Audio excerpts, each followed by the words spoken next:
Assalamualaikum dan salam sejahtera. Saya Muhammad Amar Ajwad bin Muhammad Yatin dari Sekolah Menengah Kebangsaan Rukuk, kod sekolah AEAB 005.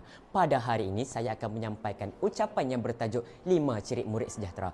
Hadirin sekalian, murid sejahtera adalah murid yang mampu membentuk suasana sekolah yang aman, ceria dan harmoni. Terdapat 5 ciri utama murid sejahtera yang perlu kita amalkan. Pertama, beradab dengan menghormati guru dan rakan-rakan.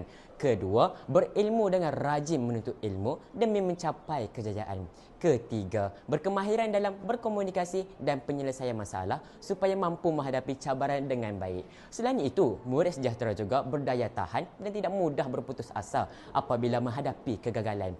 Akhir sekali, berkeyakinan untuk tampil ke hadapan dan berani menyumbang idea kepada sekolah. Bak kata pepatah, usaha tangga kejayaan. Kesannya, sekolah akan melahirkan generasi yang berjaya dan berakhlak mulia. Sekian, terima kasih.